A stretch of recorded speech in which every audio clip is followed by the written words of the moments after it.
Got a lot to cover today. I'm Audrey Shane. If you guys don't know me, I own this group. I run this group. I'm glad to have you here. I'm a therapist in Northern California, and we have Chris with us today from Moonraker. And I've been working with him for what's been 6 months ish, or At so least about 6 months, maybe a at little least more. 6 months. So it's been at least 6 months I've been working with Chris. He's been helping me boost my marketing and improve my SEO performance and all kinds of stuff. And I wanted to bring him in here today. I've learned a lot along the way, and he wants to share with you what we've been doing, how it can potentially help your practice. Um, I'm going to be keeping an eye on the comments. So drop your questions as we go. I'll pop them in and we'll answer them along the way. So let us know if you have questions. I'm going to turn it over to Chris. He can introduce himself, tell you a little bit about him, and then we'll get rolling on this presentation because, like I said, we've got a lot to cover today, and I'm very excited about it. Absolutely. Thank you so much, Audrey. Hello, everybody. Very excited to be here. I'm going to share my screen and jump right into it. In case anybody is curious why it's dark, I am currently in Vietnam, so it is midnight right now. So glad to be here from tomorrow. So I'm just gonna share my screen here and get rolling. So from clicks to clients, this is a marketing masterclass for scaling your practice in 2025. So we're going to cover a lot. I will do my best to make room for questions, and I'll be relying on Audrey also to stop me at various points if anybody has some good questions that they want to ask. Open to all of them. And just wanted to start off first. Why should you attend this webinar? Well, the biggest reason is that you're feeling stuck in your practice. You're overwhelmed. You don't know exactly what to do to market yourself, to generate qualified leads, to get connected to your ideal clients, and you're just overwhelmed and you want to know a path forward. Or things are going pretty well, but you want to go to the next level. So you're ready to thrive. You're ready to charge more or go private pay only or scale your practice to a group practice or whatever it happens to be. This is a framework that we've used with our clients, specifically with Audrey and others, to increase the generation of new traffic and to help maximize the conversion of that traffic into qualified clients so that she can grow her practice. So what are some common challenges?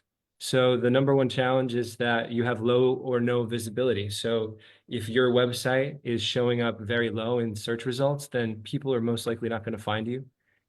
There's other more glaring issues like you will never show up in local search results if you don't have a Google listing for your practice. So sometimes there's fundamental things that need to be updated where, at least 50%, if not more, traffic is going to come to your practice from somebody that is laying in bed on their phone, feeling terrible, and they do a search like therapist near me, therapist town name, EMDR in Sacramento, etc.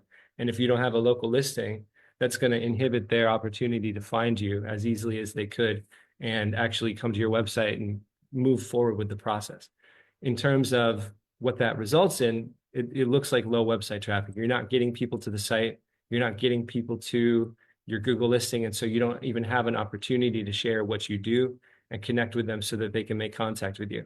So if people are getting to your website, but they're still confused about how to navigate the site, or there isn't a clear why that's emotionally compelling for them to reach out to you, they don't really see the connection there, then there's a good chance that they're going to bounce from your site and go continue their search looking elsewhere. And another big problem is high client churn. So how do you deliver lasting value? And when I say churn, I just mean that clients are canceling, they're done with services and they move on. So how do you deliver lasting value in an ethical way that maintains your clients in the long term? So I want to be transparent in stating that that is not exactly our wheelhouse. My main focus and expertise is on marketing, specifically SEO, which we will get into, but we want to look at every stage of the client journey and see what we can do to try to maximize the results from each of them so that we can take complete strangers that just found you doing a search online and bring them all the way through that journey so that they sign up with you and you have a great and long-term and prosperous relationship with them. So this is the client journey. So this may be familiar to some folks. Some folks might have never seen things portrayed like this. This is the simplest way that we can describe the path to a stranger eventually connecting with you and then signing up for your services. And all of us exist within this. I have a client journey. You have a client journey. All businesses go through this, but these are the specific steps that pertain to most therapists. So we're going to cover each of these in more detail, but just to hit it in a nutshell, the first step is we need to generate traffic to the website or your local listing. We need to convert people that visit your website into a form fill or a booked consultation with you or your intake coordinator. We need to make sure that they show up to that call, which is the most important event that is going to bring them to the next step. We need to actually turn them into a client from that call if it's appropriate. And then how can we maximize the care so that we can provide ongoing value, which provides more value to them as a client, but also helps you to increase your earnings with them as well. Now, I just wanted to preface that, I'm coming from this from a marketing perspective. And so my goal is to help our clients to scale. And I just want to state that in no way am I promoting that we should try to keep clients as long as possible at all costs. There's a lot of things that we can do to add additional value for clients that doesn't mean we're just artificially inflating the amount of time that they need to see us. So we'll get into more of those details later. So just a little bit about me. I'm Chris Morin. I am the owner of Moonraker. We are an SEO and CRO and automation and AI agency and all sorts of weird stuff that's going on this year. And so a little bit about me, I've been a massage therapist for a very long time. So I've known tons of wellness providers and they all have similar struggles. What I found is that these are deeply caring and compassionate people that want to promote healing to their clients and to the world, but they often don't really know a ton about marketing. And I'm just one of those weirdos that happens to have a balance of both. And I gained a lot of that experience working with my family business. It's a manufacturing facility. And we grew it from my parents and me in the basement. And then just last year, we closed it over 8 million in sales. So it's been a long journey, but most of what I learned was years and years ago and just learning more and more as things updated and changed over time, and it has changed a ton. So that's great, but why should you actually care about what I have to say? So I just wanted to show you a couple quick examples. This is information that's pulled directly from Google. This is a small group practice. This is the improvements in their traffic over the past 6 months. So bringing them from about 1,000 clicks in the previous period to about 300 more clicks in the previous 6 months when we were working together with them. Large group practice here, we almost tripled their traffic in the past 6 months, going from 127K to 366,000 clicks to their website. EMDR training program. So this isn't just for a practice with direct services. This SEO works for literally every type of business. And so this is a training program that offers EMDR training, and they increased their organic traffic quite a bit. And finally, Audrey right here, this is the actual metrics from her campaign over the past 6 months. So increased traffic from just over 1,100 clicks to just past 1,500 clicks. And something that actually just came in today, which was very exciting, somebody in the group mentioned that they found her on ChatGPT. And you can see the results right there. This is a therapist in New York that was doing a ChatGPT search for ART, and Audrey showed up. So that's just a really cool little cherry on top. When we think about the future and the way that people search for things, it might not always be Google. It might be ChatGPT. It might be some other AI altogether, but the same principles apply. People are looking for information. They're looking for qualified practitioners to provide services that they want to engage with. And whatever the differences in the algorithms, it's going to come down to who has experience, who has expertise, who has authority promoting these services, and who's the most trustworthy. So I don't see that a ton is going to change, even as the way that people search changes in the future. So here's some big thoughts. They might be a little controversial, but that's good. I want to stimulate some thought here. So charging what feels right for you, I believe, is an act of self-love, and it's a service to your clients. Because if you are financially secure, which is one of my biggest goals, to help my clients, especially solo practitioners, to get to the level where things are humming along and they're not freaked out about where are my clients coming from, what if somebody leaves, not having to constantly undercut their own preferred price point so that they can make sure that they retain clients. if you're grounded in a secure place, I think that that passes along to clients and improves the care because you can be more present. And I like to think of it as creating a space for clients to invest in themselves. I just know so many therapists that would turn themselves to dust in the service of clients. And I think that's a beautiful thing. And I see the compassion there, but I want them to do what they do for as long as possible. And that requires eating and paying bills and all that stuff too. So Yeah, the goal is good. to balance that. The good news is you're in a group where we really promote that balance and really Perfect. encourage folks to think about how to be financially secure. So you're speaking to the choir here. Absolutely. That's great.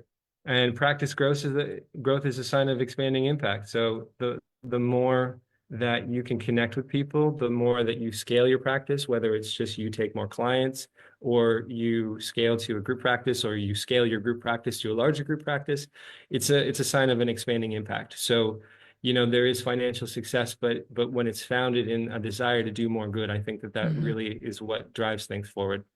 And most therapists, and I wanted to say most, not all therapists, but most Hmm. therapists are going to need more than word of mouth to grow. Now, referrals, in my opinion, are one of the most valuable sources of traffic because they're already coming from a vetted professional that they trust. And so referrals are amazing. And we'll get into more of that as we talk about ways to generate traffic. But for most therapists and practices, that's not enough. And it's not necessarily consistent enough. So having a more diversified approach where you include referrals, SEO, possibly paid ads, et cetera, is going to help to make sure that things are consistent so that you can grow more reliably. I agree completely. I tell all of my coaching clients that the non-negotiables are great niches, a great website, and networking and referral networks. Then pick something else. Pick one more Yeah. thing because you need something else most of the time. But those are my non-negotiables, and then let's build on that with something else. Mhm. Absolutely. So let's get into it. So this is stage one of the funnel, traffic generation. So how do people find you? And this includes finding your website in, say, Google search results or other search engines or ChatGPT, apparently. It could be finding your Google listing. And this is especially if they're on a mobile device and they do a local search, which is, modality plus town name or near me, something like that.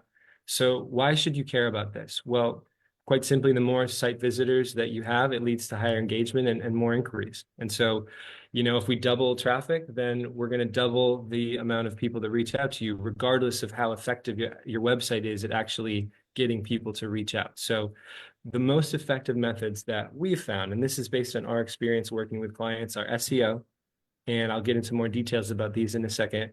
PPC, which is paid ads, and referral outreach, and not posting on social media. And I'll talk about that as well in Mhm. just a second.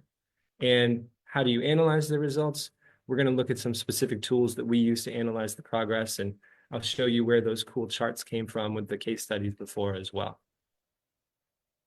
So going into a bit more detail about the different traffic generation methods. So SEO is all about organic search results. So this is what you would see below the paid ads if you do a Google search. And this is, in our experience, the highest converting traffic you can get because at this point, everybody knows that just about anybody can run an ad, but if they see you earning that number one spot for real, there's this inherent trust, like, wow, they must have earned it for a reason. They must be a really good source of this service that I'm looking for.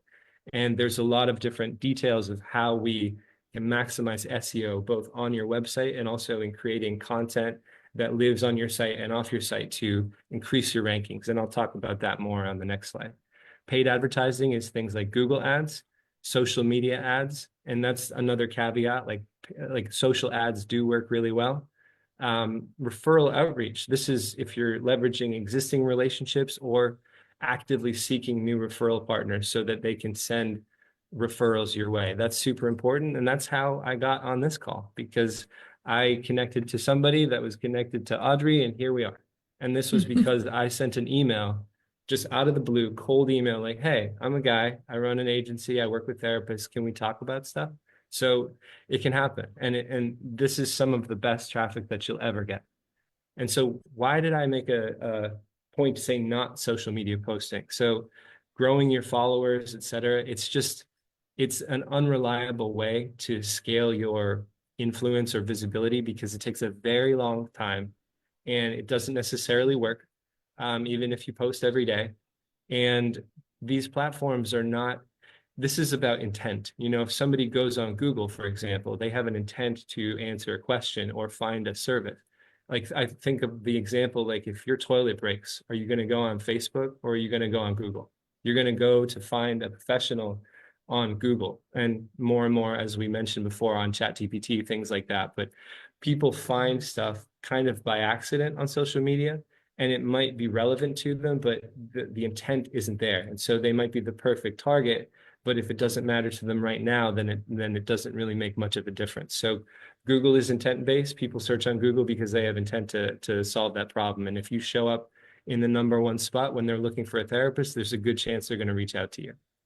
Yeah, I get this question a lot when I'm doing coaching is should I do social media? And what I often will tell people, and this is my opinion, is going big on Instagram works for a small percentage of people, but it's a whole new skill set and it's a whole second job. And so if you want to invest 5 to 8 to 10 hours a week on it and become an influencer, you'll fill your practice. You'll get good at it. You'll fill your practice. You can even do brand deals and you can make money that way.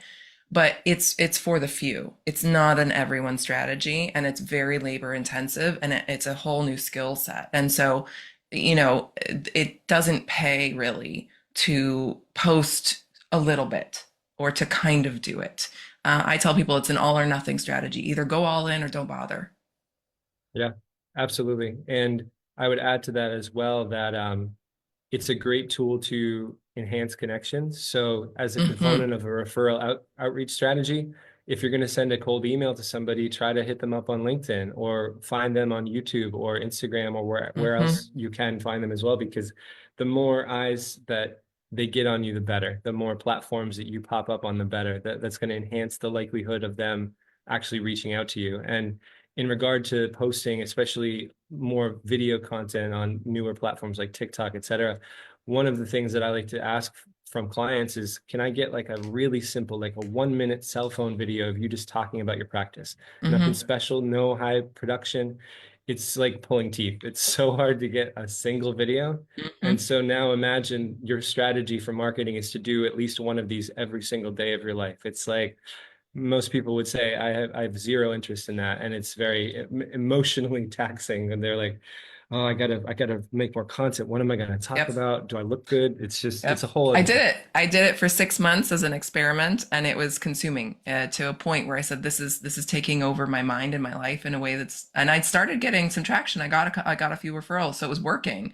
But I also said, I don't like this. I don't enjoy this. It's not fun. I don't want to do it anymore." Uh, Yeah, totally. It has to be fun, or at least not bother you that much if it's boring, exactly. and or else you're gonna stop doing it. Yep.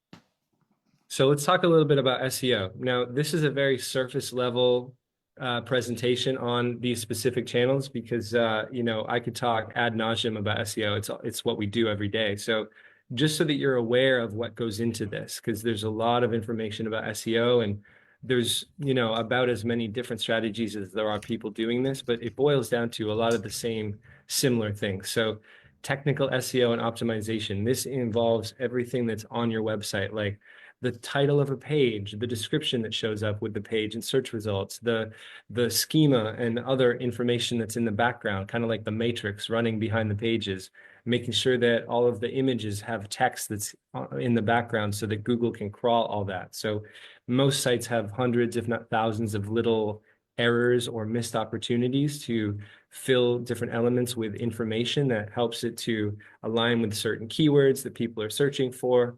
And so making sure that all of that is taken care of is a foundational piece to build upon once we get into the more ongoing stuff like content creation. And in addition to that, this is more speed and security. This is more relevant for sites like WordPress, where there's a whole bunch of plugins and like all of this other stuff that you can add to augment the features. And a big thing that we need to do for WordPress sites is optimize them for speed and also security, because they're not always great. If you're running a site like Audrey is on Squarespace, they're usually pretty fast out of the box. There's a lot of cool themes out there and templates that you can buy from people, and those generally rank pretty well. But the biggest reason that we do this is because Google doesn't want to send people to a slow loading, insecure, and broken site. And the most important nowadays is that it loads quickly on mobile because that's where everybody is going. And so Google prioritizes fast mobile loading times much more than desktop. And so it really needs to be optimized very well to load very quickly on mobile. Page optimization is more about the content of the page. So making sure that you have individual service pages for all of the services that you offer, not just one service page with 10 different things. That helps to isolate it so that Google can see, okay, this is the EMDR page, this is the CBT page, this is group therapy, etc. And we also want to make sure that you have a location page. And this one is interesting because a lot of people have a location. They have an address somewhere on the site. Usually it's like on the contact page near the form. What we found is that we need a whole dedicated page because it's just driving home the point to Google. Like, this is what I do. Here's all the pages, and this is where I do it. This is a page all about the town. And it's kind of like we're coming at the same thing from different angles because the service pages will probably mention something about where you are, and the location page is probably going to mention something about your services. So it's a little redundant, but it's really about the main priority of those pages, and we want to check all those boxes. Mm-hmm. And another piece, we call this directory listings management. Some people call them citations. This is your name, address, and phone number, and all of the places that it is distributed online. So your number one most important listing is going to be your Google listing, but there's a ton of other ones like the Yelps of the world, and there's an Apple Maps, there's a Bing Maps, Dun & Bradstreet, data aggregators. This is the term we use for services that take information and push it out to thousands of other smaller, more local directories, and making sure that this information is consistent all through this directory ecosystem, so to speak. When Google eventually crawls through all this information, they're going to see that consistency, and that's going to give them the sense that this is a reputable practice. So it's just another thing that helps them to see, okay, this is a legit business, and we're going to be more likely to promote them when people are searching for stuff that's related to them. The Google business profile, this is what they call the Google listing. So that has to be fully optimized, and that means that all of the forms or all the fields are completely filled out. It lists your services, it has images, every single detail in there. It's not particularly complicated to do that, but it needs to be done. And a note about reviews, this is really a tricky one because Mm-hmm. reviews have a huge influence on local rankings, but due to ethical concerns, it's almost impossible for therapists in America to ask for reviews. You Mm-hmm. can get reviews and you can maybe respond to them if you're vague and you say, thank you, but don't mention someone's name or anything like that. But Google still wants to see that you have reviews. And it's not as simple as saying, I have 10 and my competitors have 8, so I'm going to show up higher than them. But it is a big influence on the local rankings. And so what I promote to people, this is technically against Google's terms of service. So I want to be clear about that, but so is SEO in general. So I have never seen anybody get whacked for this. I would say reach out to your friends and family, your professional network. Um, don't write reviews like I am writing a review for my friend Audrey, and it's because, nothing like that, but speak speak to their character. Like, oh, Audrey's a great RLT therapist in, the Bay Area, and if you're in that place and you're looking for services, you should reach out. And that's a good review. Mentions what they do, it mentions where it happens, and Google likes to see all this stuff. And if you can get a handful of reviews, especially a little bit over time, because we're looking at trends here, that is definitely going to help. It's going to be a lot better than having 0 or 1. And the more 5-star reviews you have, it's going to also help to protect you from the inevitable 1-star that will come eventually. And so, don't be afraid of a 1-star review. If you respond to it professionally, people can actually consider that a bonus because they see that you deal with conflict effectively, and that's going to give them a good feeling about you. So just a note about that. So really the core of SEO, after this foundational stuff is done, is ongoing blog and backlink creation. So blogs, most people are familiar with blogs. The way that we write blogs, we're writing long content, 2,000 to 3,000 words. It's keyword optimized, and keywords are the things that people are searching for. And the goal is to go into more detail and demonstrate more expertise than any of the other pages in the area that are talking about the same thing. And it should be linked to the relevant service page on the website. It should have other links to appropriate external sources like professional associations and other news sites, things like that. And the additional tactic that we're using is backlinks. And so a backlink, quite simply, is a link from another website that is pointing to your website. And the goal is that if there is another website, a prominent health and wellness website, and they get a lot of traffic, they have good trust signals as far as Google is concerned. If they send a link to your site, that is telling Google that your site is also trustworthy and deserves to get more traffic as well. So it's kind of like the internet's way of vouching for you. And so part of our strategy is generating backlinks by basically doing journalist outreach, because there's huge websites that are seeking more content for their own blogs. And it's like, hey, Audrey has a blog about this particular topic. Here's her whole, journalist bio that we're sending to you. We'd love to get a placement here. And let's secure a backlink. And you don't have to get a ton. They have to be relevant and they need to be from high authority sites. And that's what really makes the biggest difference. And when you combine that with blogs that live on your website, that's a powerful combination that will definitely drive traffic over time. So all this stuff is important, but this is probably the one thing that most people will get into. And I would say that's totally fine. Like, this is going to move the needles somewhat if that's all you do. Well, I think this is a good spot to say a couple things and maybe answer a few questions that have come Yeah, through. please. The first thing I want to say is I know that, at least for me, and I know a lot of people that I talk to, when they see all of this, often there's this like overwhelm response of like, I have to do all of this and I have to hurry up and do it now. And I just want to say, like, there's the one-time SEO that you go over and you do and you optimize your site, and then there's sort of the ongoing stuff, and there's layers to this, and any amount of these that you can do is better, makes a difference. You may not need everything all the way in order to be successful in your practice, and that's the great thing about this, is you've got the small part-time practice all the way to the giant group.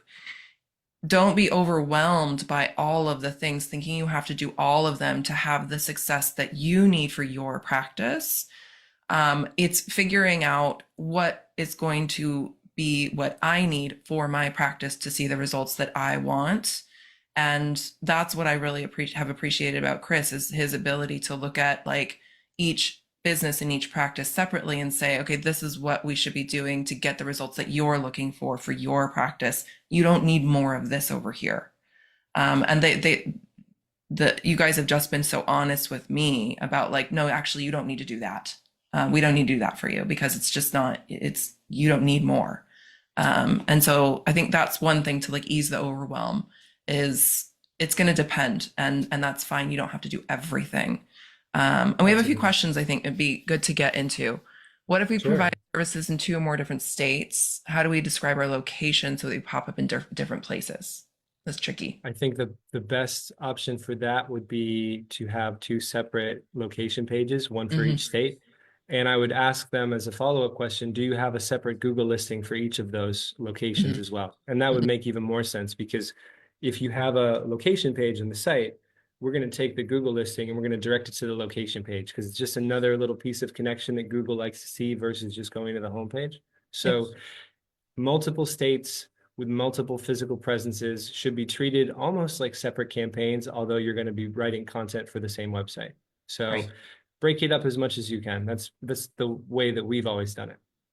All right. Next piece is if someone's having a hard time with the Google business profile. So there's a lot of reasons that people have a hard time getting it verified. A lot of virtual practices don't have a physical location, and you can't, I mean, Google has made it extremely, almost impossible to get verified without a physical location these days. So, and then a lot of shared office spaces don't allow it at those locations because of these rules. And so like having to do the video verification, I had to do that for mine, and it took me 6 months to get it verified because of all the errors we came up with.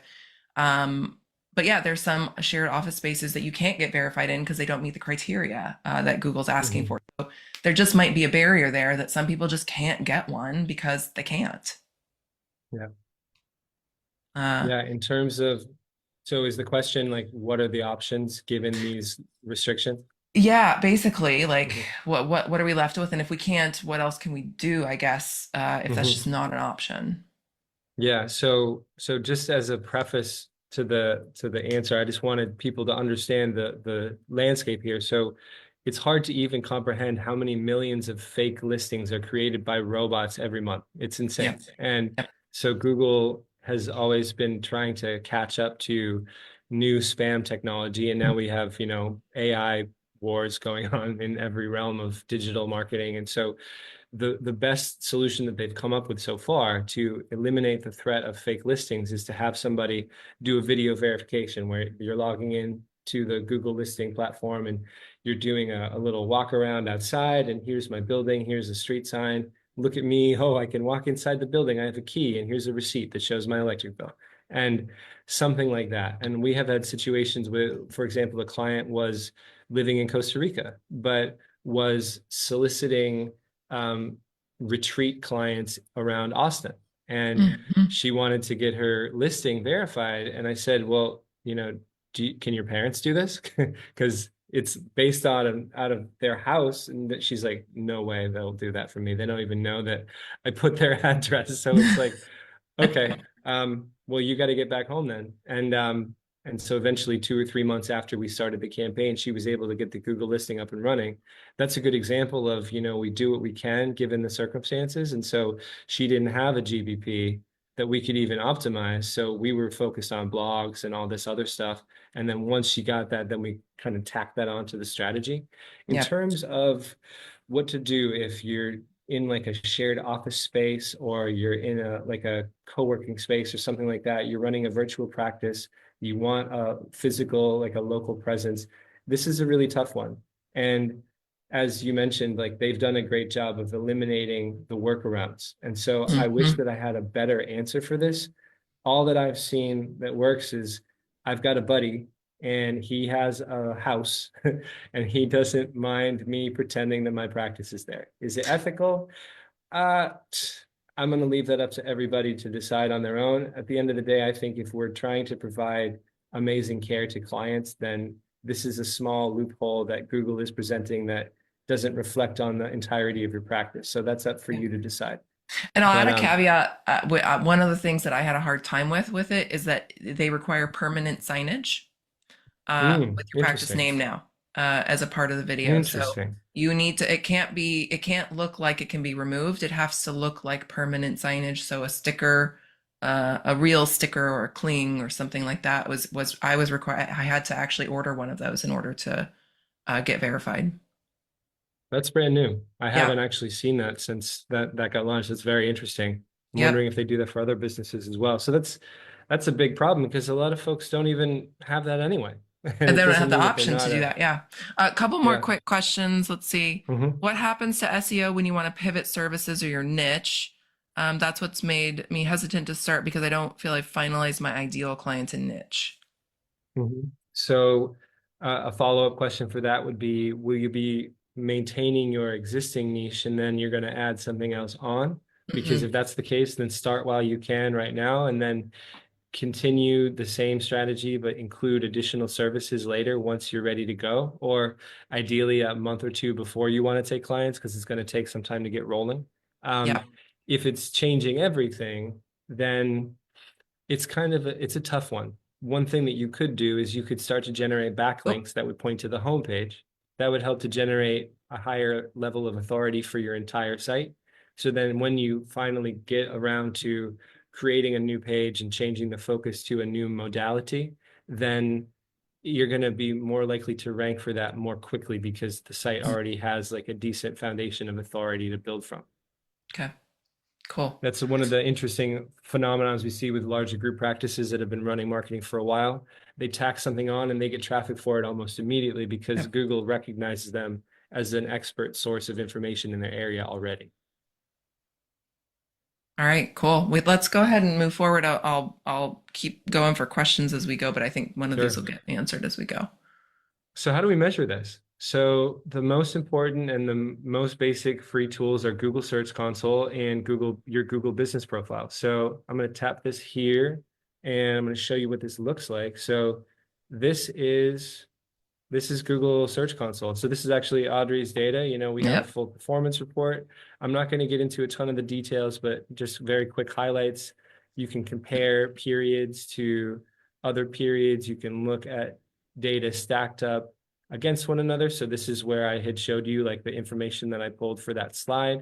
You can actually look down and you can look at the queries that people are making. You can look at the pages and you can sort them out and see like, oh, look, business coaching for therapists got 69 more clicks in the past 6 months than it did in the previous period. Impressions are way up. You can also do things where you look at the average click-through rate. You can look at the average position over time. And so, our goal is to see that trending upwards. And a note about Mm-hmm. SEO, you can see it here. There's going to be ups and downs, but if we took a Mm-hmm. ruler and approximated the angle, we want it to be getting higher to the right. And so there's always going to be peaks and valleys, but the goal is that it's trending upwards. So this is Google Search Console. There's a lot there. Let me just get back over to my presentation here. Google Business Profile, I already have it up over here. So this is what it looks like. This is the admin dashboard. You have a whole bunch of settings over here, but this is the actual listing. And this is how it would show up if somebody was to be, say, on Google Maps on their phone. If they did a search, then they're going to see a listing that looks like this. And this is a good reason to have a lot of images, because if you don't have a lot of images, then Google is going to just put images of your location, and it might just be a random Google Maps street view of a parking lot. And they're like, I don't want to do therapy with a car. What the heck? So this is a good reason to really fill out the profile, because there's a lot of information here from the owner. This is all like different posts and things. And this is what I had mentioned before, like we can put information on the listing that will eventually be sold or seen, and then will help people navigate back to the website. So that's what the Google Business Profile looks like. And you can see a whole bunch of performance information in here. Most importantly is you can see a list of the types of things that people are searching for that bring them into your actual practice. So this is helpful just to get a read on like, what are people actually looking for in my area that's helping them find my listing? And so there's a lot right in those free tools, and you don't really need to do more than that. Like these are the core tools that we use to analyze the national and local search results for clients. So those are pretty good ones straight from Google. So let's move on. Let's talk about PPC. PPC is paid marketing, paid ads. This is a different system. Usually it means we're talking about Google ads, and I don't want to get into the semantics. Technically, social ads aren't PPC, but it's kind of all the same thing. And this is a very effective marketing method, but there's certain considerations. And there's the question of, is this appropriate for your practice? Like the cost efficiency of PPC versus your growth goals. Like if you're a solo practitioner and you want to go from 10 to 15 clients a week, there's a good chance that PPC is not the right strategy for you, because if you get a good manager, and it needs to be a good manager because this is the kind of thing that needs to be monitored daily. This is not like SEO. There's a lot of working parts. Google Ads is a very complicated platform. If you're just trying to get like 5 more clients a week, it might not be worth the cost of management plus your ad budget to even get to that new level of traffic. And so as a general rule of thumb, I would say try to aim to have an earnings goal of at least 2x of what you're going to spend per month, if not more. So it's like, well, we have the capacity here, either me personally as a solo practitioner or in our group practice, to boost revenue by $4,000 a month. Then it makes sense that we're going to spend $2,000 a month on paid ads to get there and scale from there. So this is something that I find is really more appropriate for solo practitioners in a high cost area with fierce competition, or a group practice that already has the ability to absorb more clients or has the mechanisms to scale and then meet those demands more quickly. And again, this is a complicated platform, whether it's Facebook ads or Google ads, etc. So it's not the kind of thing that you're just going to learn in a weekend and you're going to actually do a good job, because one very important thing to note is that there's a lot of, how do I describe it? Google will give you recommendations, and so will Facebook. Like, hey, do you want to boost this post? It's only $20. Asking Google to give you recommendations about your ad campaign is like asking your drug dealer how many drugs you should take from them. They will always tell you to take more. and they don't want you to go bankrupt because they want you to keep using it, but they will never give you good advice because Google makes money no matter what happens to your business, and they Mm-hmm. give absurd recommendations. And so one of the big things, like the point of education for clients, is that my business partner, who is the paid ads expert, he's managed over $250 million on these platforms. He has to help clients understand Google is not your friend. It is the necessary evil. It is the place where we run these ads, but they're not here to help us. And so you can see here, I'm not going to get into a ton of detail about this, but there's a lot. We have to set up a campaign properly. We need to make sure that the ad copy, or if it's a social ad, the creative, which is the imagery or videos, we need to make sure that this is all optimized and has strong calls to action. The specificity that we can utilize on paid ads is extraordinary because you can target keywords, you can target very specific demographics. There's so many ways to target people that it's pretty creepy. Even though they've disabled a lot of those ways, if you have a big agency and you run a lot of ads, you can port in other data sources and you can target people in the most absurd ways. You Mm-hmm. might want to have a landing page that's optimized to receive traffic from a paid ad, which is a landing page is like a very trimmed down, simple page that's designed to convert for one specific purpose. Like it's for booking a call, or it's like sign up for our thing here, etc. This needs to be tracked on a daily or at least a weekly basis. And also the real key to winning is ongoing split testing. So you might have an ad that's like, best EMDR in New York City. And then it's like, maybe we try a variant that's like compassionate EMDR services in Midtown, and that gets a higher conversion rate. The cost per click is lower. Great, let's put that one in, and now let's split test that one. And we just iterate and iterate over time and just tweak little elements. And maybe that gets you 0.1% more here, but when you do this 100 times, you just got 3% more clicks, and it makes a big difference. So as Audrey had said before about social media, PPC management, effective PPC management is more of a part-time or full-time job. So Mm-hmm. I don't want to dissuade anybody that's run their own ads and had success, because it does happen. But to do it as well as possible and to make sure that you don't waste money in the process is very hard. So Yeah, it's the kind of thing where if you want to experiment with it, just expect that like fine, but don't expect to have that money back. Like it needs to be an experiment where you're willing to gamble. I did have a question come in. What do you recommend as a minimum budget ad to get any benefit for a solo practice? sure. So this is a tough one for a solo Yeah. practitioner because a lot of folks, they want to come in and they say like 500 a month. And Mm-hmm. we're looking more at like 1,000 a month, because if we're breaking it down by the day, like 1,000 a month is about 16 or so dollars per day. And that's enough that, because it's a daily budget. And if you exhaust Mm-hmm. your budget for the day, you stop running ads for that day. And Mm-hmm. so we want to make sure that people have enough velocity of conversions, like, clicks to the website or to a landing page, Yep. that we can actually optimize the system. And the thing about these systems is we need data to optimize them. And so Right. you can think of it like, if you add more budget, it gives somebody that is an expert at managing that system more information to tweak things out and get better results more quickly.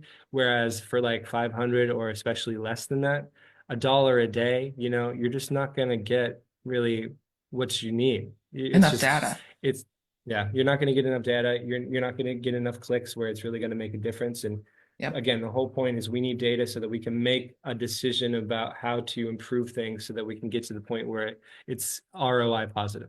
Right. And So that's just the ad budget. That doesn't include the management budget, which is labor intensive. And yeah, so that's the thing to yeah, remember is like your overall budget's going to include the management piece.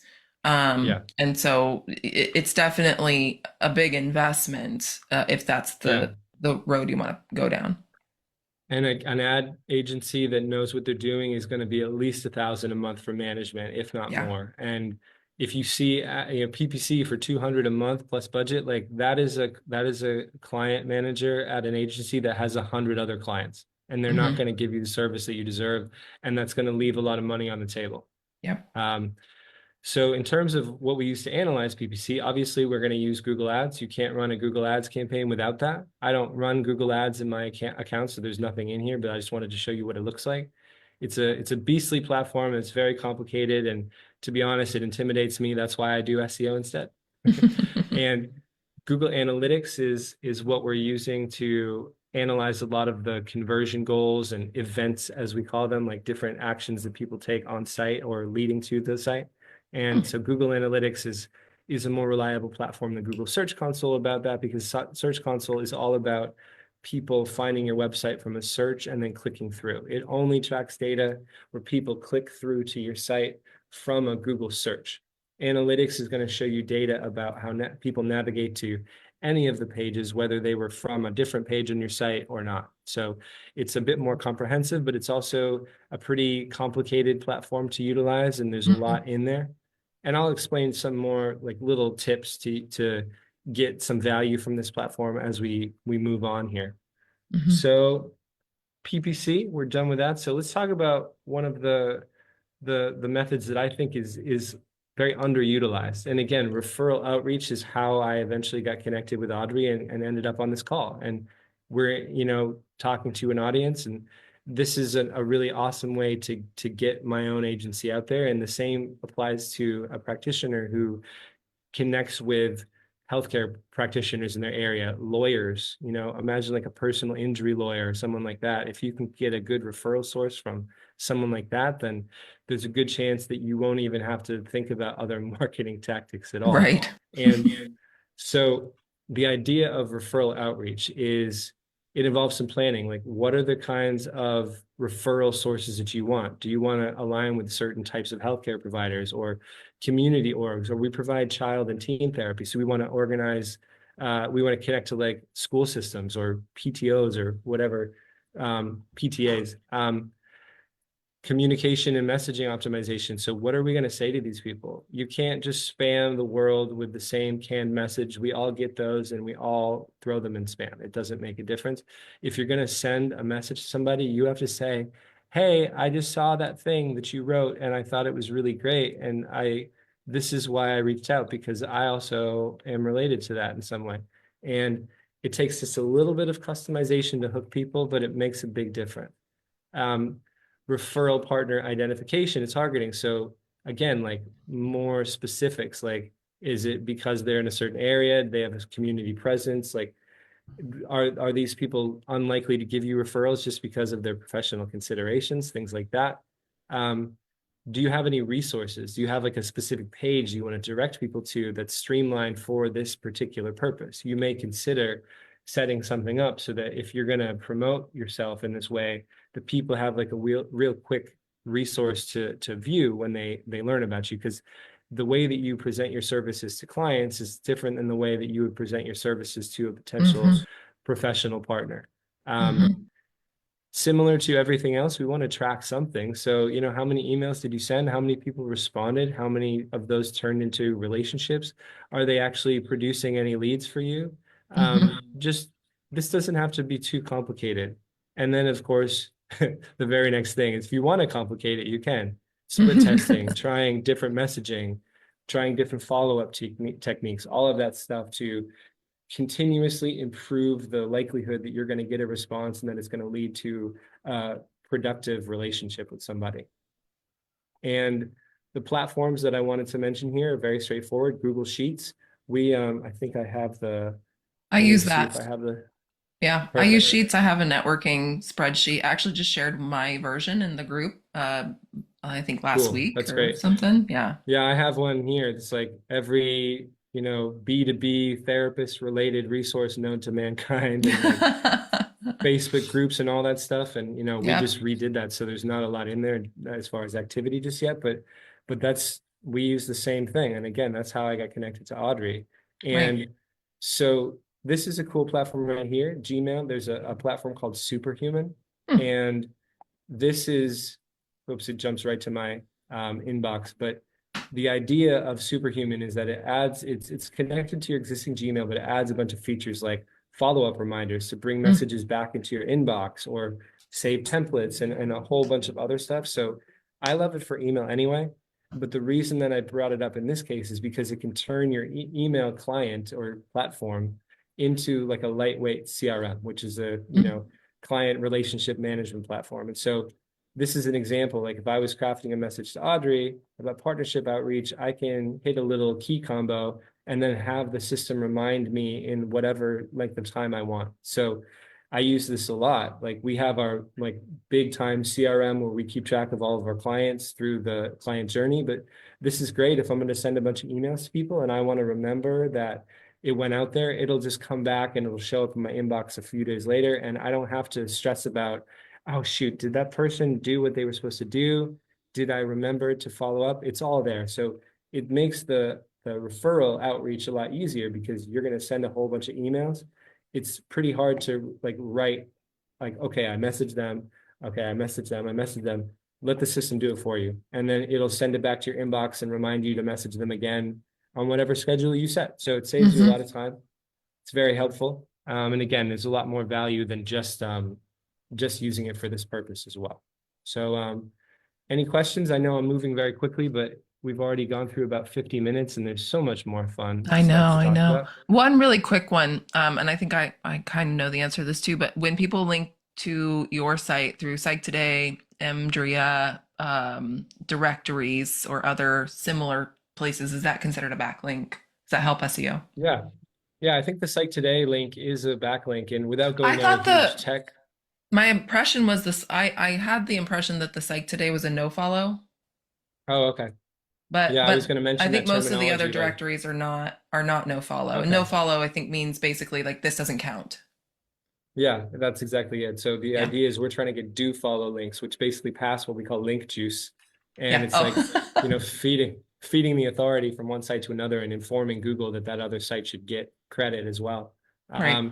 I was under the impression that Site Today backlinks were Does actually it? good. So your profile, I can't verify it, so I don't want to say one way or the other. I Yeah, will I say can't just remember. very quickly, there's been a lot of talk, especially in like Q4 of last year. I've seen it in a lot of these groups like Site Today isn't producing what it used to. I want to cancel it because it's $360 a year. It's like, come on, people. Like if you get one or two sessions from it, it will pay for itself. Yep. And it's usually going to be a little bit better than that. And it's just like, it's the standard. I consider it just like a basic cost of doing business and you should be there. So Yeah, and I, that the thing is, it's great, have it. I know a lot of therapists also disagree with the ethics of Psych Today, then don't have it. And that's fine. There's other interesting. ways to do it. There's been Mhm. some shady stuff in the background, some things they just won't do or won't attend to, and some issues with the VC capital, venture capital businesses Interesting. taking over it. And so don't. And that's I think the broader context of this conversation is you don't have to do every single thing to be successful. Do some things very well and very strategically, and here are your options. Uh, Mhm. you know? Absolutely. Absolutely. So let's move on. Website conversion. So this is the next step in the funnel. So people have found you, whether from a Google search or a paid ad or a referral partner sent them to your website and they're on your website and oh my gosh, what's going to happen? If your website is broken or it has no clear next step for them, like fill out this form to get in touch or book a call on my calendar, there's a good chance they're going to browse around, feel uncompelled, and then they're going to go somewhere else. And so the point of improving website conversions is because we want to convert more of those visitors into actual leads when they reveal themselves to you in a form fill or ideally in a booked consultation call.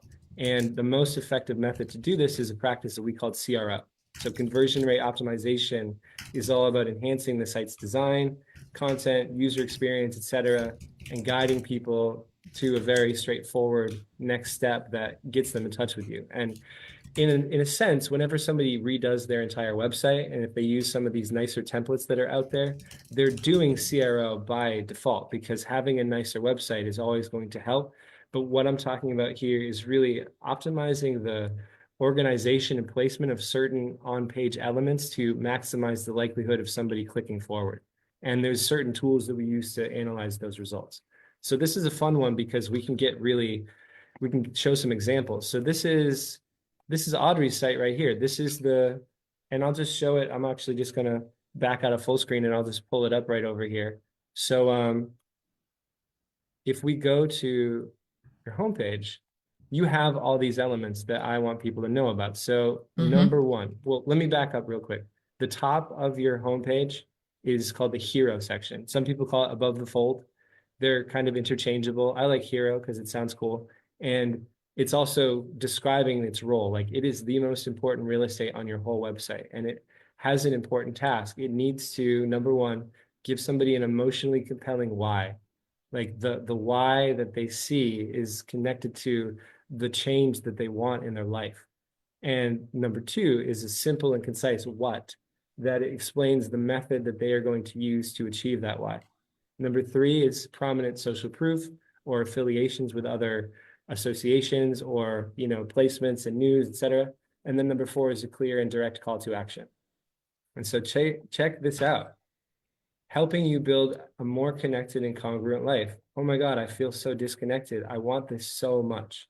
If I was in a position where I needed this, this would hit me hard. And I'd be like, oh, tell me more. Okay.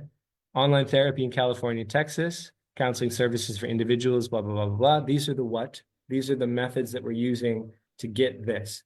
We have this cool scrolling bar right here. Look at all this stuff. We've been featured in so many places. Wow, she's pretty impressive. She was in Self Magazine. Wow. Clear call to action. Schedule a free 20-minute consultation, and it jumps right over to the form. Awesome. And so when you look at it like this, you can see little color combo. Number one, emotions. Number two, on either side, the what. Number three, it's kind of hidden down here, all of the associations. And number four, call to action. And if we look at this on mobile, little quick tip, if you right click on Chrome and hit inspect, you can disregard all the code over here, but you can slide the border between them, and then you can look at your site as it shows up on tablet or on mobile. And so look at this. Squarespace is great at this. We have a nice little hamburger menu, and all of the same elements are still visible except for the scrolling affiliations, but it's right below. So it's about as good as you can get within that space constraint. And I wanted to give one more example here.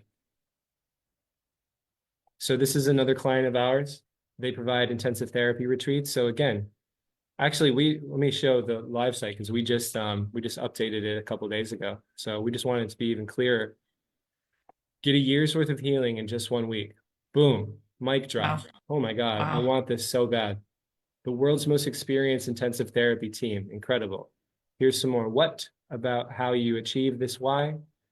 NPR, IPI, Andrea, Psych Today. And just a note about this, we all know that they're verified by Psych Today. They're all EMDR therapists. Of course, most of them are registered with Andrea. It doesn't matter. People are having a subconscious conversation in their minds with your website. And when they see these cool badges and they see name recognition like NPR, where one of the therapists was featured on a podcast, they're like, oh, okay, check. They're legit. Contact us. Boom. There it is. It's that simple. Literally, we have 5 seconds. We are in the TikTok generation. We are dealing with goldfish. It's no judgment. That's just the way that it is. Like people's minds have been trained to expect like ultra instant gratification. And if they don't get it, then they're gonna go to another site and continue searching for someone else that can provide that to them. And so the platforms that we use to do this, in terms of these 4 elements that I want to see in the hero section, you can use your creativity, try to fit them in as you can, play around with it, have some fun. And ultimately, having any organization of these 4 things is going to be better than leaving out a bunch of it. To give you an example, if Audrey's website just said therapy for individuals in Roseville, California, it's like, yawn, you and 150 other people, who cares? It needs to hit people emotionally. And so that's really the most important piece that I see missing for most therapist websites is it's a very clear what, but it doesn't connect with people emotionally. So that would be the biggest take home. Like really try to drive home, like what's the passion behind what you do? What do you like to do the most? Because not only is this going to stir people and drive them to action, but it's going to help you connect with more of your ideal clients. Because if this is the thing that you love to help people with the most, then when someone finds it and they need that, then you have a better opportunity to collect more of your ideal clients. And that's going to be really helpful for everyone. So some platforms that we use for CRO, there's one called Website Optimizer. It's free. They have some paid plans, but you can split test various elements for free. And so you would just basically install a little code snippet on your website, and then you would go over and you would just highlight it and be like, I want to split test this. And then AI would come up with like 4 variants of this type of sentence, and it would show one variant to 25%, one variant to 25%. And then after a month or so, it's going to give you evidence. It's going to show you, did one of these actually keep people on site longer? If Mhm. so, then consider hard coding it into your site and then go test something else. So that's a really cool tool. Another tool, this is a real amazing game changer. It's called PathMonk, and this is something that we just started using. I love this because it's analyzing users' behavior on site, and it's determining how far along the client journey they are in terms of, are they just tire kickers, like trying to learn about things in general, or are they looking for someone to work with right now? And it's going to serve them different types of pop-ups depending on where they are in that buyer's journey, so to speak. And the amazing thing about this company is that they're guaranteeing a 20% uplift in conversions if your site has over 10,000 page views a month. What this means is pretty straightforward. If somebody on average views 3 pages on your site, then if you had 1,000 people visit your site, you'd have 3,000 page views. So this is probably, for an average user, this is going to be like 2,000 to 3,000 site visitors per month. Then they're going to, if they install the technology on your site, they will guarantee to get you 20% more conversions, which is extraordinary. Like Yeah. we're talking, when we're talking about tweaking out this stuff, we're talking about like 1%, 2%, like incremental changes, but they're like 20%, boom. And I think the average is like 53%. So that's the Wow. equivalent of getting like 50% more traffic. And that it Wow. happens in a month or two. So I almost feel like, shoot, I should just do CRO. I shouldn't even worry about traffic generation. It's amazing. Like this is a really exciting year for AI, like making a huge impact very quickly and actually in ways that we can implement for clients to be more successful. So Mhm. all that information is there. Those links, I'll go over to those platforms, check them out. So let's any questions before we move on?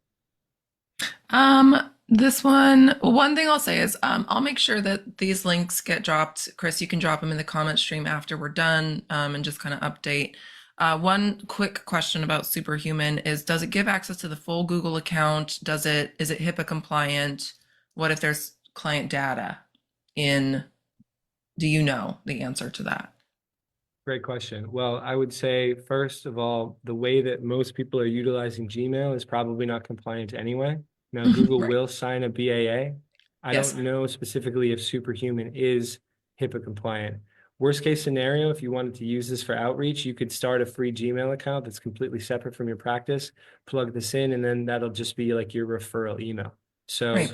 there's always that option. As far as full access to the account, I know that there's like 90% access to the calendar and stuff like that. There's a lot of like, key shortcuts and stuff like that. And so it is streamlined in certain ways. But I leave the platform to go back to regular Gmail like once every month, maybe. And that's just for Wow. weird things where I want to like check settings and stuff like that. So it's completely replaced. Like, I have it running over here. Like this is Superhuman. So I have a whole bunch of Okay. I have 3 different email addresses and I only pay for one membership. It's like $30 a month and I can use Oh. it on all of my accounts. So that was unexpected, but Oh. something that made me pretty happy. Well, and the other thing I'll say is, you can scroll down, but I know that I think Google Workspace, some of those features are native also, like you can have templates in Nice. Workspace. It has reminded me to follow up on emails. I don't know if I can set reminders, but it has nudged me. It's like a nudge Mhm. feature. So if you're not comfortable with Superhuman, there might be workarounds to mimic some of those features Yeah. natively in Workspace. Yeah, I've seen the nudge too, and I've always tried to figure out like what is the setting behind this, and I've I never know. found a way to adjust it. Yeah.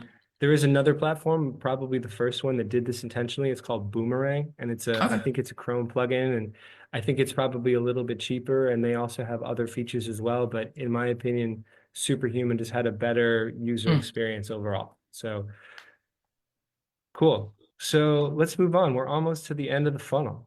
So okay. consultation attendance. So it's awesome. You got people to discover you that didn't know you existed. They found your website compelling enough that they wanted to make contact with you and they got on your calendar so that they are planning to have a consultation with you, and then you're there waiting and they don't show up. Womp womp. Like, how many times does this happen? It happens a lot. And our goal is to minimize the likelihood of this happening. And so, what can we do to improve the likelihood that somebody is going to show up to their consultation? And the most Mm-hmm. important thing is having a nurture sequence. And this is pretty similar to what we were talking about with partner outreach. We just want to make sure that we follow up with people in Mm-hmm. an organized way so that they will actually make sure that they show up to the call. And Yep. so best practices for a nurture sequence: as soon as somebody books a call, they get an immediate confirmation with all relevant details about their call. And a note about platforms that do this, I'll talk about those in just a second. This is a pretty standard thing for all of the booking calendars out there. The reminder messages are not necessarily as common or as customizable. And this is where it can be decent, like at least you're bugging them on a periodic basis, like a day out, 4 hours out, 1 hour out. This is what I do. I also add another one 10 minutes out because Mm-hmm. I just want to make extra sure that people show up. And but this is an opportunity that we can actually add a lot more value. And so helpful resources, answers to frequently asked questions, an intro to your practice. These are all things that deepen the engagement. And when people feel like they're already getting value from you, even before they speak to you, that's going to bode very well for that first call. Because whether you like it or not, the relationship already started. It started Mm-hmm. when they found your website. It started, it started to develop further when they made a commitment to get you on their calendar. And so if we can make them feel really good before they even speak to you, then a lot of the heavy lifting is taken care of. It's not so much about like, demonstrate to me that you're a legitimate professional. It's more about like, hey, here's what I'm struggling with, and I just want to know if we're a good fit personally. Because nothing sucks more than I can provide great service to you, but you don't trust me because I'm all over the place. And it makes me think of a particular therapist I had years ago where she was amazing when we got into the work, but we spent 15 minutes every time, like for her trying to find her notes. And it was just like, I can't deal with this lady. I want to just get into my work. And the professional aspect wasn't to the level that I felt comfortable with, and it degraded my experience as a client. So now that we're Mm-hmm. more in the digital age, it's like these are all important pieces that should be streamlined, should be branded, should be to provide additional value to people so that when you get to the actual core of the work, they can just settle in and feel the trust that you're going to take care of them. So, I do. I think that's a good reminder that the relationship does start when they find you, and that making the process smooth from the time they find you to the time that they get into that first session with you, and beginning of every session, that having that be a smooth experience for them when their life is already hard and they're already coming with difficulties is something that we can all do something about. And even if this stuff is hard for you, there are great systems, uh, to help you with it, to help you smooth it out mhm. in an automated way. Yeah. And as you said, people aren't going to visit a therapy website because things are going well for them. They're usually Yeah. not going to be proactive like that. Like the last thing they need is more reasons not to trust you or to be distressed before they show up. And so Hmm. I find that this is actually, it's not just reminding them to show up, it's going to help them take the next step because they feel good about it already. And Right. so in terms of the tools that we use to work on this, there's a great platform called TheraSAS. It does a lot more. It's like a full client relationship management platform with, forms for your site, the booking calendar with the nurture sequence. You can customize all that. So that's a built-in feature, but there's a lot of other stuff like a visual pipeline to see people as they go from just a website lead, through the onboarding process. So it's designed specifically for practices, and the guy who built it is or was a therapist running a practice and needed to have a tool because unfortunately a lot of the EHRs, they don't really, it seems so strange to me that they don't really get involved in like where the actual clients come from. I just figure that Yeah, would be part of it. there's there's a couple that are starting to do that. I know as a simple practice user myself, they now have a prospective client feature where you can book Oh, consults and categorize potential leads, but it's in its infancy at this point. mhm, And mhm. so I haven't dived into using it myself. Okay, that's good to know because it's, the next piece for them to add on. Yeah, I think they are I wanted to developing some also, more features around that. So I'm curious to see what they come up with. yeah, cool. I also wanted to mention Acuity scheduling. Hmm. This is owned by Squarespace now, so you'll Oh, see this kind of integrated right into the platform. I think, Audrey, you would know, this is a separate fee than it is a Squarespace, separate correct? subscription. So yeah, Okay. this is something I get questions about a lot. Uh, and the question about whether or not your consult booking platform needs to be HIPAA compliant is an up in the air question. Hmm. It's the idea of when does a client become a client? Is it when they sign their paperwork and they sign on to work with you and you have your session, or is it when they first reach out to you? And there's no clear, as far as I know it, other people might have different opinions on this. There is no clear definitive answer on that. And so I currently use Calendly to book my consults. I do not ask questions that ask for personal information beyond just their name, phone number, email. Um, but I'm also looking at the integration that Acuity has. So um, I think, if someone's looking for a free option and if you're comfortable with that ambiguity, then there are free options out there. But if you are wanting a HIPAA compliant platform, Acuity is one of the few that I know that offers a HIPAA compliant option, and there is a Yeah. fee that's associated with that. And it's only apparently their powerhouse plan, which I think is like 40 or something a month that Right, will sign a BAA with you. So just keep that in mind. If you're going to them for that specific reason, you need to get the right plan as well. right. Cool. So they've shown up to the call. Awesome. We got them that far. Amazing. And so this is really about converting prospects on a call into clients. And I want to be clear here that, again, the goal is not to just get everybody possible to work with you. It's to enhance their opportunities to work with ideal clients because I don't think that, getting a whole bunch of poorly suited clients is going to help anybody. It's not going to help you really grow in a Hmm. sustainable way, and it's going to lead to poor feedback, and they're going to have a poor experience. And that's not the point here. The point is to reliably and ethically grow your practice and get you connected to more of the people that you can serve the best. And And so, can we pause here first because this relates to both the question that came in. sure. What about best fit for therapists, but practices for website nurture for best fit clients? So I think these things go hand in hand. That if I am putting together my website to attract best fit clients, it's also best fit for me. And so I am using language. For example, the question is, what if I want to attract clients with a certain level of commitment and functioning? Then all of everything we've talked about so far, the content on my website, the messaging that I'm putting out there, the outcome that I'm looking to give them, all of that speaks to the best fit for me and them.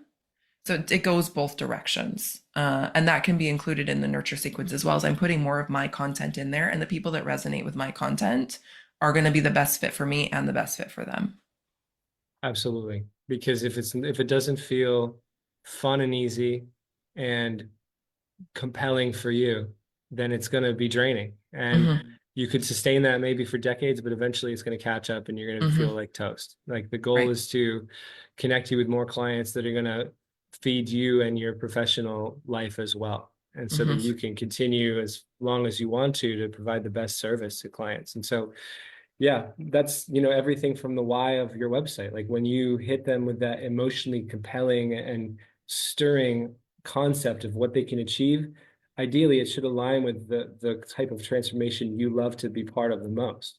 Yep. Um, and that should be carried through all the way to this call. Like this is not just for them to decide if they can afford you. This is for you to decide if it's a good fit as well. And so Absolutely.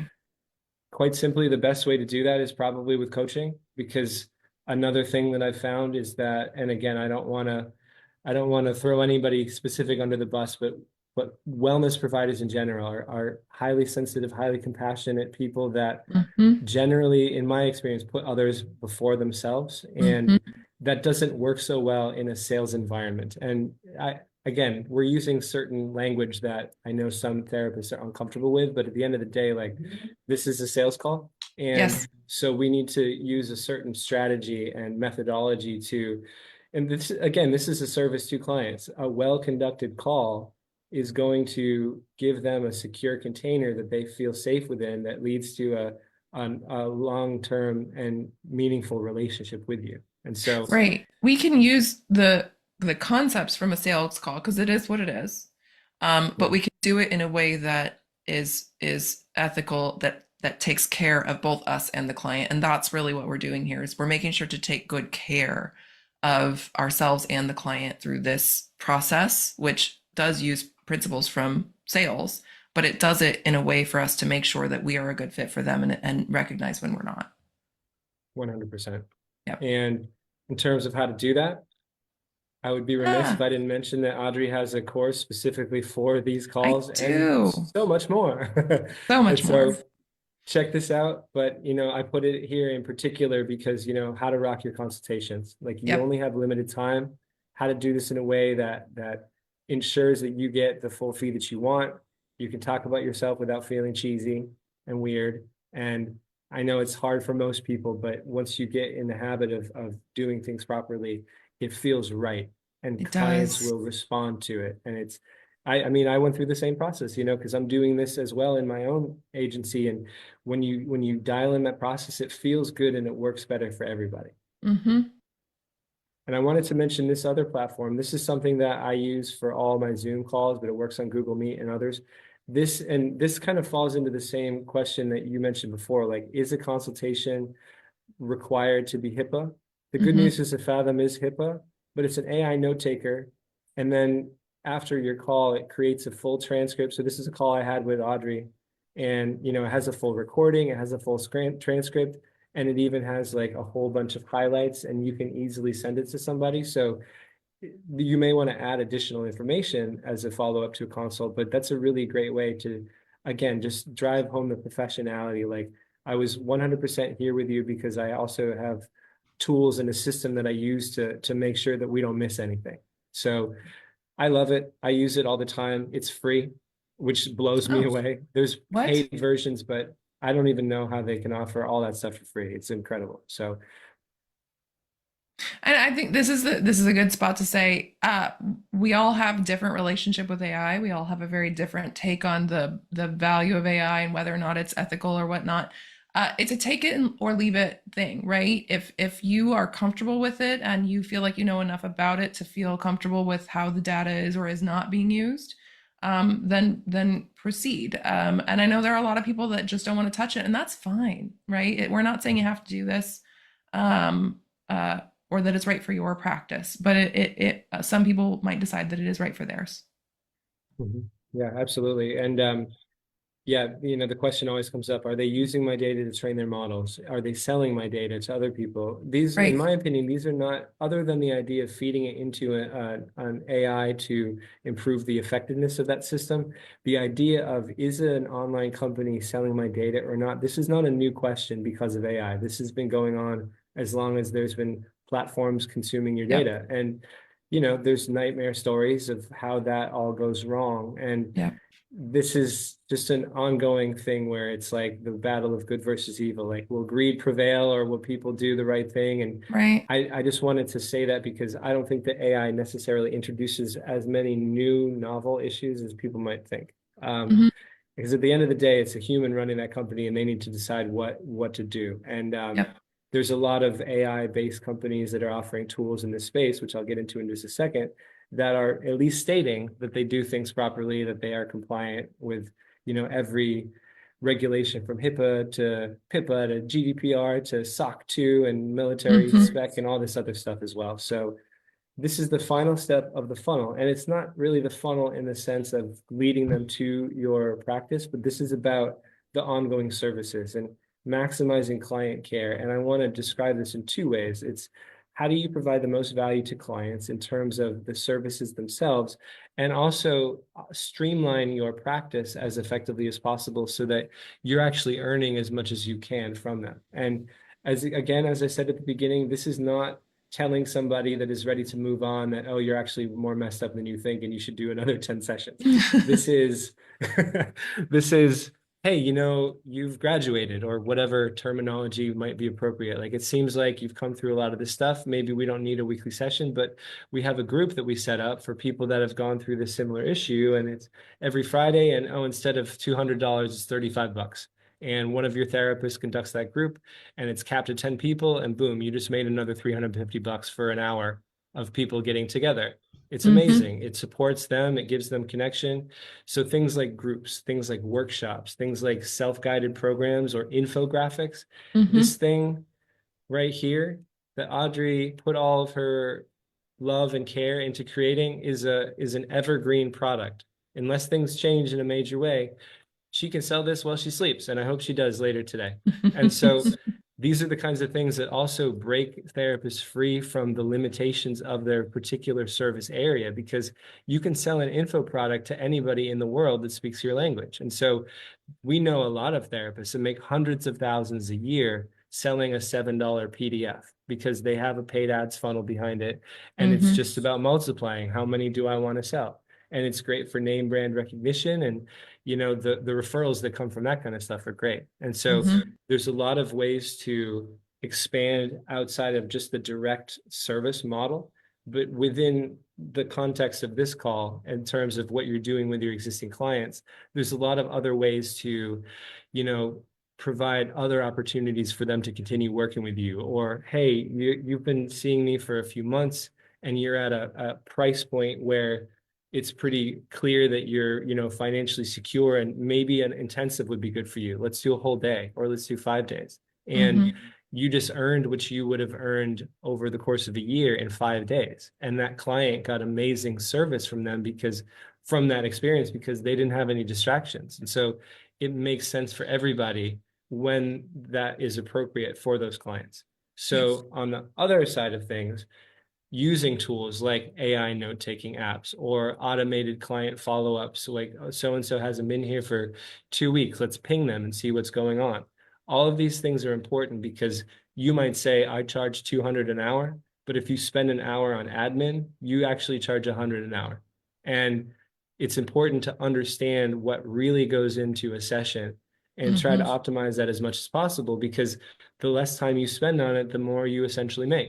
And, Absolutely. the goal here is not just to get to the financial level of security that you want. It's to also get your life back and to balance these things out. And so, Yep. I talk to some folks that are like, I charge way too little and I do 37 sessions a week and I paint my eyeballs in the front of my glasses so clients think I'm still awake. And it's just like, you can't do that for long. There has to be a balance. And so trying to eliminate as much of the busy work as possible is really helpful. And it also helps you stay focused and present during the real work. And so 100%. 100%. the analysis of this is pretty simple. Like, do clients feel better supported and engaged when you expand your services to them? And in terms of the admin side, doing a really simple time study, just like, okay, how long does it take me to actually process everything from a session? And if Mm-hmm. I use certain tools, does it take me less time? And then Mm-hmm. just extrapolate that. I have 20 sessions a week. I just saved 20 minutes per session because I use some new tools. I just saved 400 minutes this week. And that's going to happen every week. And it's going to be more time as I expand. And so that's money in the bank right there, as far as I'm Yep. concerned. It's either money in And the bank or it's time doing something I want to do instead, yeah, you can write a book or read a book or right? just sleep and Exactly. remember your kids' names and all that fun stuff. Go on Right. a date. I don't know. So some tools that come to mind in regard to how can we streamline things and also provide care to more people. I wanted to mention this tool is called Berries. This is an AI note taker specifically for therapists. And again, all the compliant issues and stuff like that. It's really up to every individual therapist to decide if this kind of usage of AI is ethical and Mm-hmm. appropriate. And it was interesting because on the website, they even have a section that talks about how do you to broach the subject with clients. Like, Mm-hmm. there's going to be a robot here with us, but I promise they're private. And the goal is that at the end of a session, you just stop recording and you have full session notes and a transcript, and you can organize it into soap notes or what other format you need to submit. So it can save a lot of time. Um, Another one I wanted to mention is Reimbursify. Mm-hmm. A note about these out-of-network claims reimbursement platforms. I don't have a lot of experience with them personally, but Mm-hmm. if this will help you to expand your reach to a wider clientele, if they are out of network and you just don't want to take on the time it takes to submit reimbursements and deal with the inevitability that they are going to be declined and having to resubmit and all that stuff, then these platforms will do it for you. Some of them take a very small percentage from you, some take it from the client, whatever feels right for you. Like there's options there to connect with and provide services to more people that aren't inside your networks. So Mm-hmm. that's something I wanted to put out there as well. Yep. Cool. So we just went through the entire client journey in Aha. 85 minutes. Amazing. So at this That's point, you good. should understand something about all 5 stages, why they matter, how you work with them, and then how to analyze the results so that you can optimize them. And 3 important points to move forward. There will be more information about each of these stages. We're going to definitely do more content like this if people want it, Mm-hmm. deep dives into like, how do we really do SEO? Like walkthroughs. How do we do CRO? Let's change someone's website on a call. Let's go through it with you. Things like that, like Yeah, let actionable us know, content. guys.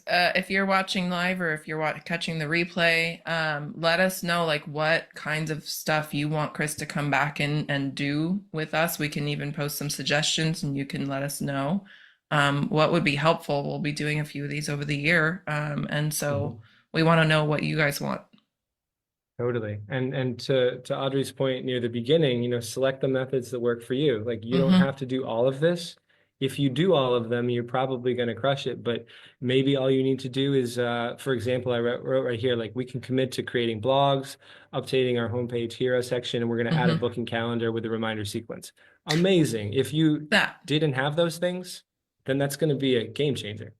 And honestly, even without the blogs, like and I know the landscape is changing a bit. Content is being valued a bit more recently, but over the years, having a great hero, having the booking calendar, having these different things has been enough for me to stay full at a certain rate, at a certain number of clients, and so it's that idea of saying, well, let me grab the low hanging fruit, the stuff I know I can do.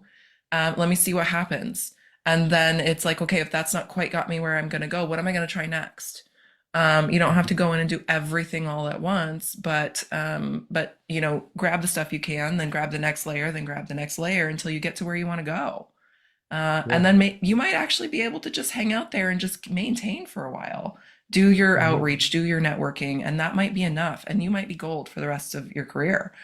Or you might Yep. want to expand and you do more stuff. So yeah, don't feel super overwhelmed by having to do everything. You don't. Mhm. And from a recovering perfectionist, I will say things like your website, they're never going to be done. They're always going No, to be an evolving process. You're going to add things. You're going to feel like, oh, that text, I don't actually like the way that sounds anymore. So exactly. this is always a work in progress. So I mean, I just trained in don't new get too anxious about modalities, it. and I'm gearing up to have Anna, who writes my content for my website, go through and refresh my content later this year with my new modalities, right? Because it's changed how I practice. And so, your website is a living document. You're going to be changing and updating and shifting it over time. Absolutely. Yeah. And if all this stuff sounds really, really great and you don't want to do any of it, then please reach out because this is what we do every day. That I that's the other piece of this is Chris showed you the post in my Google business listing and these blogs and all the stuff that I'm doing. I'm not doing that. I'm paying someone else to do it. And for me, that's a very worthwhile return on investment. I just in the last week, I've had 7 people reach out for therapy, and 5 of them were organic Google searches on the keyword chains that we've been targeting. And so I know that what he's doing is working. It's very evident in my data, and it's evident in the people that are booking with me. It's evident in the people that are converting into clients for me. And what I'm enjoying is that I get to go see my clients, and I don't have to worry about all this stuff in the background. It's done for me, and that's been awesome because I don't want to have to think about this. Absolutely. Absolutely. So if you're in front of your computer, you can take your phone and point the camera at the QR code. You can scan it. It'll go to my booking calendar, because all the things that I talked about that you should do, I'm doing all of them too. And so if you want to experience a good reminder sequence, like a nurture sequence before a booked call, then sign up and do a call with me, because you're going to see exactly what I want you to build for people. Yeah. So yeah. So that's everything that I have today. So I'm wide open for questions. I'd love to hear from everybody. I think the folks that had questions have asked them. I think we're getting into the attrition portion where people have to head off for sessions and Of course. lunch and stuff. So what I'm going to do is have Chris come into the comments. He's going to answer any other questions that come up. We're going to drop some links to the different tools and stuff that we've suggested. Obviously, we'll drop a link to his booking calendar. You can learn more about Chris and his services. Yeah, this has been awesome. I've even learned some new things too along the way. Cool. Yeah, it's great. Thank you, Chris. Thank you.